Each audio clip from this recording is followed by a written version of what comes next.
بكماله كشف الدجى بجماله حسنت جميع خصاله صلوا عليه. بہت بڑا ایک مصحف ہے کہ اپنی بچے بھاگ رہے ہیں عدالتوں میں مرضی کی شادیاں کرنے کے لیے اور ماں باپ ڈٹے ہوئے اپنی مرضی پوری کروانے کے لیے. یہ بھی نادان ہیں وہ بھی نادان ہیں. ان نوجوانوں سے کہتا ہوں ایسا عشق نہ کرو کہ عدالتوں میں جا کے نکاح کر رہے ہو. ماں باپ کی دعا نہ ملی تو زندگی بھر کبھی بہار نہ دیکھو گے. اور ماں باپ سے کہتا ہوں ایسا ظلم نہ کرو بس یہیں تیری شادی کرنی ہے تو کرنے تو جہاں جاتا چلا جا. یہ ظلم بھی مت کرو. ہمارے دیس میں بیٹیوں سے کوئی نہیں پوچھتا کہ بیٹی یہ رشتہ ہے تیرا کر دیں. بیٹے تو آج کچھ روشن زمانہ آ گیا پھر بھی کچھ اکڑ مکڑ کر لیتے ہیں لیکن دیہاتوں میں نہیں ہو سکتا. یہ ہمارے ماحول میں یہ کوئی نہیں ہے. اسے وہیں کرنی پڑے گی جہاں باپ نے کہہ دیا ہے. وہ اسے نہیں پسند مجھے آ کر کہے گا اسے کہے گا جی میں اتنے نہیں کرنا لیکن میرا پیو ڈنڈا چاہیے کھلوتا میں کی کراں. یہ زیادتی اور ظلم ہے. اور کہیں بچے تو آواز اٹھا لیتے ہیں بچیاں تو بول نہیں سکتی گھٹ گھٹ کے مر جاتی ہیں. کوئی ماں باپ یہ سلیقہ نہیں رکھتا بیٹی یہ تیرا رشتہ آیا ہے ہم کر دیں تیری پسند ہے ہم کر دیں. صرف بچیوں کو بتایا جاتا ہے بتانے کی تکلیف بھی گوارا نہیں ہوتی. بس بھائی ہو گیا تیرا. ہمارے فیملی ٹرم بہت ذمہ دارہ فیملی وہ بھی ہم ایک بچی کا فون ہے مجھے ہمارا بہت پرانا تعلق گھر جیسا کہ مولانا مجھے اتنی تعلیم دلوائی اتنے اعلیٰ کالج میں پڑھایا اور مجھے فون آیا کہ تیرا اسی رشتہ کر چھڑیا بس اتھے کر چھڑیا تے فلانی تاریخ نو تیرا نکاح ہے. تو میں اس پر بھی راضی تھی لیکن اتنا تو دیکھ لیتے کہ انسان بھی ہے کہ نہیں. ایک شرابی سے مجھے باندھ دیا آج میری زندگی عذاب بنی ہوئی ہے. چلو جہاں اپنی مرضی پوری کرتے کرتے بس ایسی گھر تو باہر نہیں کرنا گھرج کرنا تے گھر شرابی تو سوا ہے کوئی نہیں لہذا اتھے ہی کرنا. یہ قوم کا بت توڑو جی ہاں اساں جی صرف ارائیاں کرنا ہے اسی صرف راجپوتاں کرنا ہے اسی شیخ ہیں جی اسی شیخان اسی باہر کدی رشتہ نہیں کیتا. ٹھیک ہے اپنے قوم میں کرو اچھی بات ہے. اگر جوڑ نہیں تو اللہ کے واسطے باہر نکلو. اگر آپ کی بیٹی تیار نہیں تو اللہ کے واسطے ذبح مت کرو. یہ ظلم ہے یہ زیادتی ہے. قبول لڑکی کرتی ہے نہ کہ ابا قبول لڑکا کرتا ہے نہ کہ ابا. یہ اختیار تو شریعت بچے کو دے رہی بچی کو دے رہی کہ میں نے قبول کیا کہے گی تو نکاح. وہ کہتے ہیں میں نے قبول نہیں کیا تو اب تو نہیں ہوگا. میرا گاؤں راوی کے کنارے ہے کتنی بچیاں ذبح کر کے ڈال دی گئیں راوی میں. اپنی مرضی دی شادی کیتی ہے ہی نہ بس ٹھیک ہے ذبح کر دیا. ساری زندگی بیٹے زنا کرتے ہیں تو کہو جی چھوڑ چکرن کر دی رہ جاندے ہیں. بیٹی پر شک پڑ جائے تو ذبح کر دیتے. ہائے ہائے ہائے ہائے. میرے نبی نے آخری خطبے میں بیٹوں کے لیے نصیحت نہیں فرمائی تھی عورت کے لیے نصیحت. تمہیں عورتوں کے بارے میں نصیحت کر کے جا رہا ہوں. آخری خطبہ تمہیں عورتوں کے بارے میں نصیحت کر کے جا رہا ہوں. ایسی درد بھری داستانیں میں جانتا ہوں میرے دائیں بائیں ہوئی ہیں ہو رہی ہیں. ماں باپ کو کہہ رہا ہوں کہ اللہ کے واسطے ماں باپ ہونے کا غلط فائدہ مت اٹھاؤ.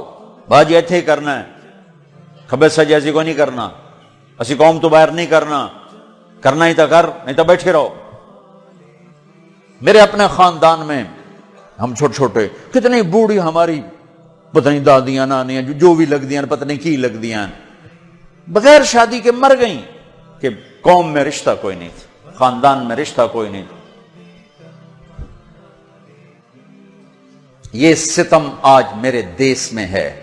یہ بھی ظلم ہے. صرف زمین دبانا ظلم نہیں یہ بھی ظلم ہے.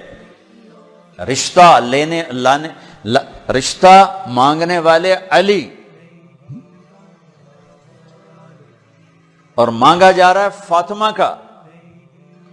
نبیوں کے بعد سب سے عظیم جوڑی علی و فاطمہ، تو آسمان پہ طے ہو چکا ہے۔ علی آ کر بیٹھ جاتے ہیں، شرم کی وجہ سے بول نہیں سکتے۔ آپ کو تو پتہ ہے کیوں آئے؟ علی کیسے آئے؟ چپ۔ فرمایا فاطمہ کے رشتے کے لیے آئے ہوگے؟ اچھی۔ تو ہم نے کہا انشاءاللہ۔ پہلے ایک حدیث سنو، میرے نبی نے کہا میں نے جہاں شادی کی، میں نے جہاں بیٹی دی، پہلے آسمان سے وحی آئی، پھر میں نے قدم اٹھایا۔ اس کا مطلب ہے آسمان سے وحی آ چکی ہے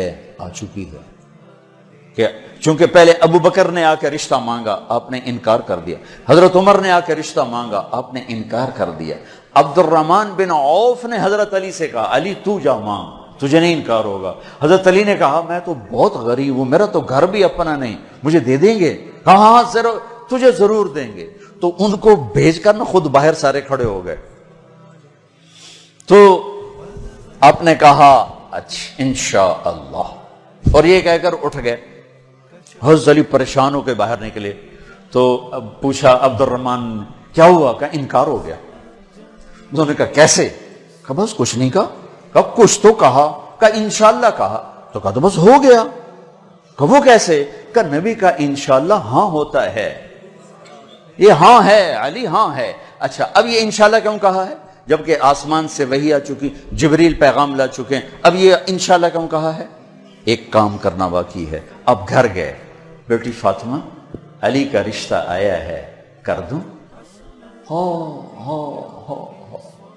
اس لیے نہیں ہاں کی وہاں۔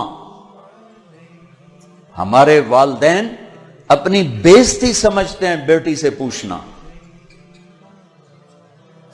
کہ دھیاں کو لو کوئی پوشیندہ ہے۔ ہمارے ذمہ داروں میں تو بہت ظلم ہوتا ہے، جیسے کوئی گائے بھینس ہے، جیسے کوئی بھیڑ بکری ہے، گلے میں رسی ڈال کے اور کسی کے قلعے پہ جا کے باندھ دو، کسی کے کھونٹے کے ساتھ جا کے باندھ دو۔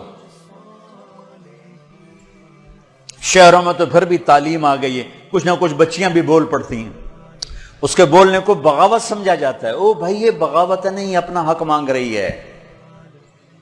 ہاں میں اولاد سے بھی کہتا ہوں اگر ماں باپ جبر کر جائیں پھر سہ جانا، پھر اللہ تمہارے لیے خیر کی شکلیں پیدا کرے گا۔ باغی ہو کے قدم اٹھاؤ گے تو تباہی ہے۔ لیکن ماں باپ سے بھی کہتا ہوں ایسے نادان نہ بنو، ایسے نادان نہ بنو۔ کیا حضرت فاطمہ انکار کر سکتی تھی؟ کیا حضرت فاطمہ پر اتنا اعتماد نہیں تھا میرے نبی کو کہ آپ کہتے ہیں ہاں علی ٹھیک ہے بلاؤ، میں بعد میں خود پوچھ لوں گا؟ نہیں، امت کو سبق دینا ہے کہ جو جوڑی آسمانوں پر طے ہو چکی ہو اس میں بھی پہلے پوچھنا ضروری ہے۔ حضرت فاطمہ نے عرض کی جی ہاں، پھر واپس آئے، علی مجمع اکٹھا کرو، لوگ اکٹھے کیے، پھر حضرت علی کو یہاں بٹھایا سامنے، پھر ممبر پہ کھڑے ہوئے کہ لوگو جبریل میرے پاس یہ پیغام لے کر آئے اللہ کا کہ میں اپنی بیٹی فاطمہ کا ہاتھ علی کے ہاتھ میں دے دوں۔ پھر پوچھا، کیوں پوچھا؟ اے میری امت بچیوں سے پوچھنا، یہ ان کا زندگی انہوں نے گزارنی، تم نے تو نہیں گزارنی، میری عزت دا سوال ہے، میری غیرت دا سوال ہے۔ تیری زندگی تو گزر چکی ہے، اس لیے ابھی شروع کر رہی ہے، کیوں اس کو سسکا کے مارنا چاہتی؟ پھر بیٹیوں کو حصہ کوئی نہیں دیتا وراثت میں، کیا کہیں کوڑے کے ڈھیر پر پڑی ملی تھی یا کہیں یتیم خانے سے اٹھا کے لائے تھے یا کسی اور پیٹ میں اس بچی نے پرورش پائی یا کسی اور چھاتی کا دودھ پیا یا کسی اور پانی سے یہ بنی؟ تیرے پانی سے بیٹا بنا، تیرے پانی سے بیٹی بنی۔ ایک چھاتی کا بیٹے نے دودھ پیا، اسی چھاتی کا بیٹی نے پیا، پروان چڑھی تو جہیز دے کر رخصت۔ اب چند دن پہلے ایک خاتون کا مجھے فون آیا ایک شہر سے کہ جی بھائیوں نے باپ بیمار ہوئے تو بھائیوں نے فراڈ کر کے ساری جائیداد اپنے نام لگوا کے مجھے خالی ہاتھ کر دیا ہے، میں در بدر پھر رہی ہوں، نہ میرے پاس گھر ہے نہ میرے پاس کھانے کو روٹی ہے، اور بھائیوں نے ساری جائیداد پہ قبضہ کر لیا۔ یہ ہر گھر کی کہانی ہے۔ 100 میں 100 یہ کر رہے ہیں. کوئی لاکھوں میں ایک ہے جو بچیوں کی وراثت کا اہتمام کرتا ہے. باپ مر گیا، ماں بیوہ ہو گئی، اگر باپ کی وراثت ہے تو 8واں حصہ ماں کا ہے، 8واں حصہ ماں کا ہے، 8واں حصہ ماں کا ہے. ماں کو یہاں تک مت پہنچاؤ کہ تمہارے سامنے یوں کرے. جس کی چھاتیاں لٹک گئی تمہیں دودھ پلاتے ہوئے، وہ یوں کرے کہ مجھے پیسے دو. اگر باپ کی وراثت ہے 8واں حصہ اس کو دو، نہیں ہے تو ٹھیک ہے، تو اس کا حق ہے. بیٹیوں کا حق ہے، انہیں دو. تمہارے بیٹے تمہارے لیے عذاب بن جائیں گے آخرت میں اگر بیٹیوں کو حق نہ دیا. تو ان پر مادی ظلم بھی ہے، جانی ظلم بھی ہے، روحانی ظلم بھی ہے. نہ جائیداد دیتے ہیں، نہ ان کی رائے لیتے ہیں، بھیڑ بکری کی طرح کسی کی کھرلی پہ باندھ کے آ جاتے ہیں. لوگوں، جبریل میرے پاس اللہ کا پیغام لائے ہیں، پھر نکاح کیا. 400 درہم، 480 درہم دونوں ہیں. علی فاطمہ بنت محمد کو تمہارے نکاح میں دیا، قبول ہے؟ کہا جی قبول ہے، اور سجدے میں سر رکھ دیا. رب اوزعنی ان اشکر نعمتک التی انعمت علی، یہ دعا مانگی. اللہ کے نبی نے زور سے آمین کہا. پھر آپ نے سب کو شہد کا شربت پلایا یا چھوارے کھلائے. پھر رخصتی ہوئی، مہینے بعد، 6 ماہ بعد، سال بعد، یا فوراً، ساری روایات ہیں. حضرت علی آئے تو آپ کو اندر لے گئے. حضرت فاطمہ کا ہاتھ پکڑا اور علی کے ہاتھ میں دیا اور کہا علی آپ کو نبی کی بیٹی مبارک. اللہ، آپ کو نبی کی بیٹی مبارک. پھر فرمایا میری بیٹی، مجھے اپنے خاندان میں جو سب سے زیادہ محبوب تھا، میں نے تیرا ہاتھ اس کے ہاتھ میں دیا ہے. جن کے فیصلے آسمان سے ہو چکے ہوں اور جبریل آ کے سنا رہا ہو، وہ پہلے پوچھنے جا رہے ہیں بیٹی کر دوں؟ ہماری کون سی یہ غیرت ہے، یہ کون سی عزت ہے؟ خاندان سے باہر اچھا رشتہ ملے کرو، خاندان کے اندر ملے وہ بہتر ہے، وہاں کرو. لیکن اگر خاندان میں جوڑ نہیں، باہر دیکھو، یہ ارائیوں کا بت توڑو، راجپوتوں کا بت توڑو، شیخ پٹھان بٹ جٹ پتہ نہیں کی کچھ بنائی پھر دن گرم مسالے، یہ بت توڑو، ان سے باہر نکلو. میرے نبی نے 2 بیٹیاں بنو امیہ کو دی جن سے ٹکر ٹکر ٹکر ٹکر. حضرت زینب کا نکاح ابو العاص بن ربیہ بن امیہ بن عبد شمس،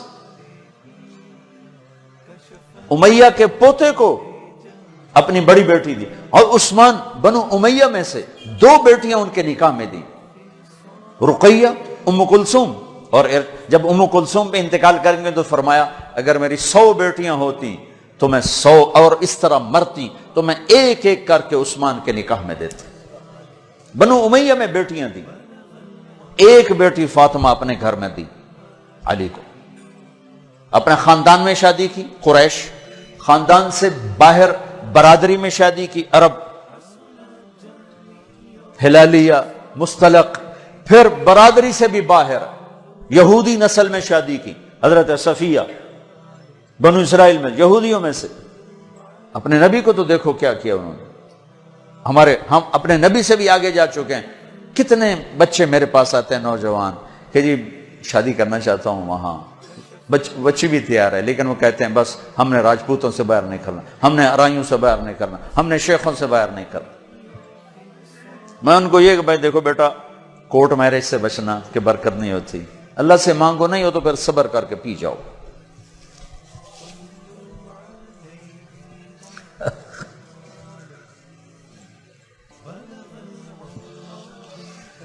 اچھا بھائی بس کریں. تو یہ ایک خوبصورت زندگی ہے جس کو سیکھنے کی ضرورت ہے.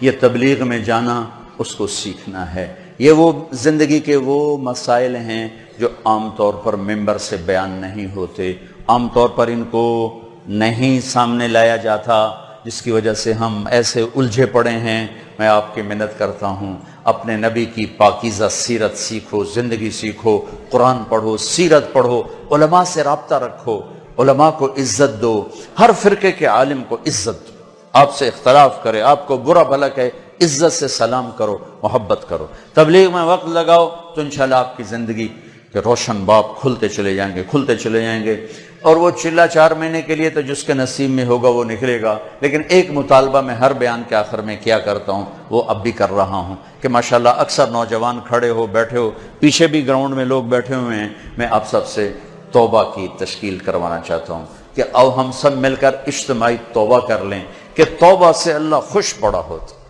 اور پچھلے سارے گناہ معاف ہو جاتے ہیں۔ تو کیا خیال ہے، توبہ کرنا ہے؟ تو توبہ کرتے ہو، پکی کرتے ہو؟ کہو میرے ساتھ، یا اللہ میری توبہ، پھر کہو یا اللہ میری توبہ، پھر کہو یا اللہ میری توبہ۔ مبارک مبارک مبارک، اگر آپ نے پکی کر لی ہے تو اللہ کے فضل سے آپ کے پچھلے سب گناہ معاف ہو گئے۔ اب ان علماء سے پوچھ لینا کہ اس کی ترتیب کیا ہے، فرائض چھوٹے ہیں کیا کرنا ہے، حقوق چھوٹے ہیں کیا کرنا ہے، لیکن گناہ معاف ہو گیا۔ نماز نہیں پڑھتا تھا، گناہ معاف۔ اب کرنا کیا ہے، کسی کے حق دبائے تھے، گناہ معاف۔ اب حق ادا کیسے کرنا، یہ اپنے اہل علم سے یا جس پر آپ کو اعتماد ہو اس سے جا کر آپ پوچھ لو۔ اور آپ جہاں جہاں سے آئے ہو، میری یہ گزارش ہے، مہینے میں 3 دن تبلیغ میں ضرور جاتے رہو، صرف 3 دن۔ نیت کرتے ہو سارا مجمع سارے وہاں، اور جو آپ فیصل آباد میں رہتے ہو تو جمعرات کو مرکز میں جایا کریں، جو ہمارا یہاں اسماعیل مسجد ہے جہاں ماشاءاللہ دین کی بات جمعرات کو ہوتی ہے، رات وہاں گزارو، آپ کو بہت فائدہ ہوگا، ورنہ کم مغرب سے عشاء کا وقت ضرور وہاں گزارو۔ اور آخری بات یہ ہے کہ اگر آپ کسی سے لڑے ہوئے ہو تو یہاں سے اٹھ کے صلح کر لینا۔ لڑائی زیبا نہیں، قطع تعلق، لڑائی ہونا کوئی مسئلہ نہیں، اونچ نیچ کوئی مسئلہ نہیں، قطع تعلق، بول چال بند، باجی ہونا سی گل ہی نہیں کرنا، اسی جی بس بائیکاٹ کرتا ہے، جڑا ادھے جاوے گا وہ ساڈا دشمن۔ ہمارے دیہاتوں میں تو یہ کہتے ہیں جڑا اونوں ملیا وہ ساڈا بھی دشمن ہے، اسی لیکے چھک چھڈن، اے جٹاں دے بیٹھے ہوندے میں انہاں دے اسی لیکے چھک چھڈن، اے لیکے مٹا چھڈو نہیں تو موت او لتر مارنے نا۔ تو بھائیو جس سے آپ ناراض ہو، لڑے ہوئے ہو، صلح کر۔ خاص طور پر بیوی سے کھٹ بٹانا تو جاتے ہی صلح کرنا، چونکہ جب میاں بیوی لڑ کے صلح کرتے ہیں تو اللہ ان کے پچھلے سارے گناہ معاف کر دیتے ہیں، سارے گناہ معاف کر دیتے ہیں۔ اور عجب حدیث سنو، سب سے پہلے جو ترازو میں تولا جائے گا نا عملوں کو، تو نماز ہے یا روزہ یا تبلیغ یا علم یا حج، نہیں، سب سے پہلے بیوی سے سلوک تولا جائے گا۔ سب سے پہلے بیوی سے کیا کرتا تھا یہ تولا جائے گا۔ اس لیے بھائیو اگر کوئی ان بنا ہے، ہو جاتا ہے، کوئی مسئلہ نہیں، ہو جاتا ہے، صلح کر لینا، صلح کر۔ کسی سے آپ کی بول چال بند ہے، خود جا کے سلام کر لینا، تو انشاءاللہ اللہ آپ کے لیے خیر برکت کے راستے کھولے گا۔ اب جو بھائی ہمارے بچے کل سے جا رہے ہیں نا بچے ہمارے ہیں، تو جو کل سے ہمارے بچے جا رہے ہیں، ان کے ساتھ جو بھائی چلے کے لیے نوجوان تیار ہو، ذرا کھڑے ہو کے دیدار کرا دو، پھر دعا کرا دو۔ جو ان کے ساتھ کل